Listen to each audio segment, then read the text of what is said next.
Oh, hey there! You might remember me from, like, a month ago, I think. Look, I know I'm really late with this, but come on. I've been busy. Give me a break. Anyway, 2019 is over. We're done with the 2010s. And now we're in the 2020s. Yay!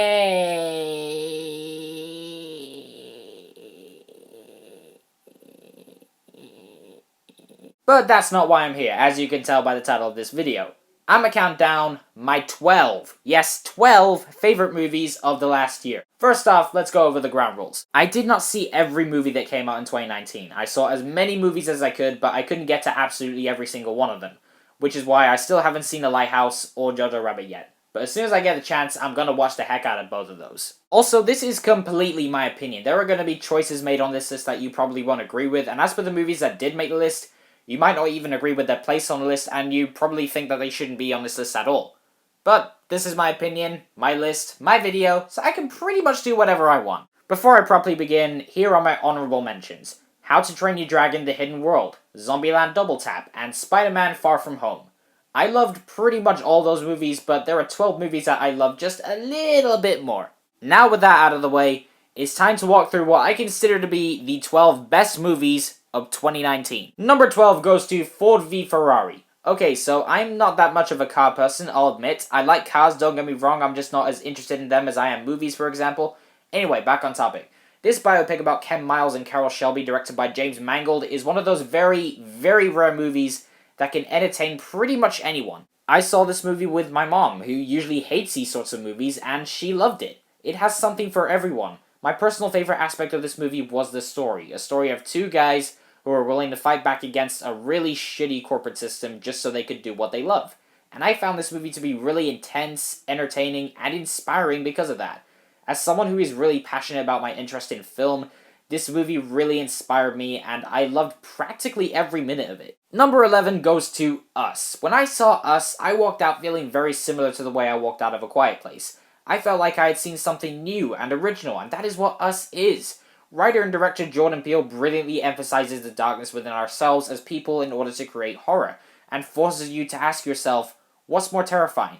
Being tormented by a complete and total stranger, or being tormented by your own shadow? I love the doppelganger aspect of this movie because the doppelgangers are not only complete and total strangers tormenting this family, but they're also their shadows. The perfect combination for, mass murder, apparently. It plays out like a home invasion movie, only this time jumping from one location to the next as the characters are relentlessly pursued by their doppelgangers. It's got ingenious dark humor, has satisfying payoffs, it's terrifying, and has one of the best dual performances I have ever seen, courtesy of the great Lupita Nyong'o, who, by the way, why did the Oscars ignore her? I mean, come on. Just because she's in a horror movie doesn't mean she doesn't deserve that Oscar nomination. Number 10 goes to Shazam! Shazam is definitely the most surprising movie I saw this year in terms of how much I actually enjoyed it. This is definitely one of the lightest-hearted and entertaining movies to come from DC recently, especially when compared to some of their more recent movies like Joker. In a time where we are literally being rained on by superhero movies, this is refreshing. And it's not just because it relentlessly makes fun of superhero movies, but it's also because it's one of the best comedies in recent memories because, and you're not gonna believe this, it's actually funny!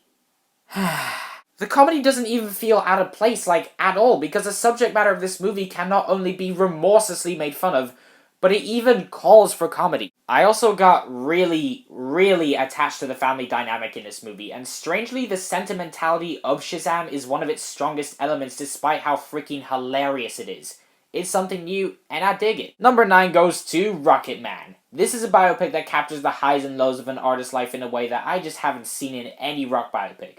While it's not entirely factually correct, the story is told entirely through Elton John's perspective, so we see the world, the things that happen to him, and the people he meets throughout his life completely from his perspective. Because of this, there are some scenes that are just mesmerizing, not just because they express how Elton is feeling in the scenes through the use of color, camera angles, and visuals, but they also come across as dreamlike, like it's a dream inside his head, and strangely that made the story this movie tells more personal and poignant. I also loved the way that Elton John's amazing music was converted into musical numbers for the movie. The musical scenes are really energetic and entertaining in the way that they are choreographed, shot, and color graded, and I thought that it was really cool how every song represented the stage that Elton was in his life, or how certain things were affecting him. It's a really cool way of portraying what's going on in this guy's head. Speaking of Elton John, Taron Egerton gives his best performance yet as Elton John. I loved him in this movie so much. He completely carried this movie on his shoulders and did it wonderfully. It's gonna be a long, long time before I see a musical as good as this. Number 8 goes to El Camino, a Breaking Bad movie. El Camino may not be an essential chapter in a Breaking Bad story, but as an epilogue that ties up one last loose end, it is fantastic. It delivers a beautiful, belated conclusion. Honestly, Gilligan, what took you so long? As well as telling its own unique story within this world that is just as compelling and thrilling as many of the best episodes of Breaking Bad. Aaron Paul gives the best performance he has ever given as Jesse Pinkman. I would even say this is the best performance he has ever given, period. Number 7 goes to Toy Story 4. Toy Story 4 did something that I thought was practically impossible up until I saw this movie. It literally does what Toy Story 3 was supposed to do and concludes an animated saga that I think is practically perfect. Not only that, it concludes this saga in a way that I thought was slightly more emotional and earned than it was in Toy Story 3, but it doesn't completely replace 3 as the finale. It's more like an extension to 3, so Toy Story 3 Part 2 in a way, and I mean that in the best way. Toy Story 4 is heartwarming, emotional, funny, and gorgeously animated, especially that opening scene in the rain. That is animation at its perfection. Seriously, only this movie can blow my mind with fracking rain. But honestly, Pixar, if you're watching this, and I know you're not, please do not make another one. This saga is perfect as it is. It doesn't need number 5. Leave it be. Thank you. Number 6 goes to The Irishman. This movie chronicles a potentially true story of one of the most fascinating relationships ever. That being the relationship between hitman Frank Sheeran, mob boss Russell Bufalino, and union leader Jimmy Hoffa. The Irishman is one of the best movies about organized crime I've seen in years. Even though this movie is 3.5 hours long, it breezed by because of how invested I was in the characters and the story. This is a movie that truly makes you feel as though you have lived another person's life, and it is truly epic in so many ways. Over time, Frank Sheeran begins to view both of these men that he's befriended as brothers, and because of this, his loyalty to the people he practically views as family, as well as his feelings about what he feels he has to do, begin to create conflict within him. This results in a third act that is unforgivably suspenseful, heartbreaking, and terrifying. Where this movie really shines for me, though, are its performances and characterization, both of which are practically perfect. Yes, it's 3.5 hours long, but it was more than worth it. Kicking off the top 5 is Avengers Endgame. The conclusion to Marvel's Infinity Saga is everything I could have hoped for. The movie brings back almost every major hero in a way that's emotional, satisfying, and hilarious. It is a giant nerdgasm-worthy experience as it ties up loose ends and revisits past events in the MCU in unexpected and brilliant ways. This movie was not afraid to take risks as it very boldly explores new ideas that are fun and creative, which leads to a slew of unexpected twists and turns and sacrifices that feel just as emotional as they are earned.